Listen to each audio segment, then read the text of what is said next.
So I knew, or I felt that I knew the end was coming, and I can remember just thinking, you know, I hope this doesn't hurt, I hope it's not an unpleasant thing, I hope my hat doesn't flood with water and I drown. But the actual final moments, I mentioned this last night when I was talking about it, but you know, it's a strange situation where people often get in touch with me and ask me what it's like to die, and you know, obviously I didn't die, so I feel like a bit of a fraud telling anybody the answer.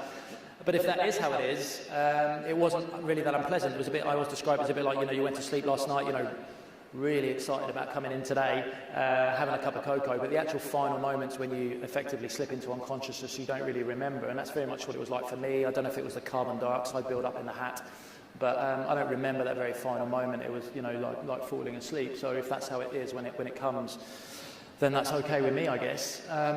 But yeah, at that point, my sort of small part in this story is over, really. I can do no more, I'm unconscious. The vessel is continuing to move away in this uncontrolled fashion, but what we do have in the water is an ROV. That has a tether that's about 300 metres long, so eventually they're able to get that back to me, which is the footage you saw right at the beginning of this presentation, is the ROV finding me.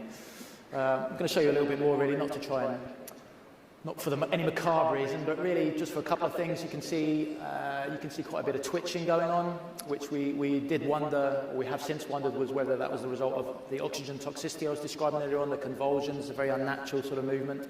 People ask if I'm waving. I'm definitely not waving. You can also see what looks like a water line in the hat.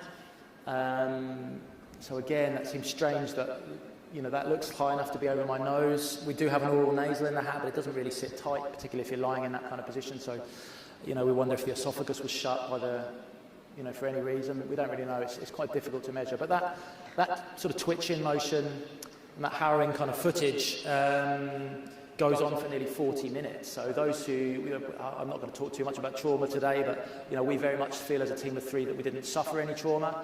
I think perhaps because we were able to affect our own rescue, or certainly they were able to affect my rescue, you're kind of able to do something about it. But those who have suffered, so the ROV pilot, for example, decided never to work with divers again. A lot of people have had sleepless nights, never worked in the industry again since that night. So it's strange how trauma affects people. So mostly people have to witness that for 40 minutes on screens all around the vessel, you know, watching a colleague and, you know, for one or two, hopefully, a friend, you know, effectively dying on a seabed. It was pretty hard work.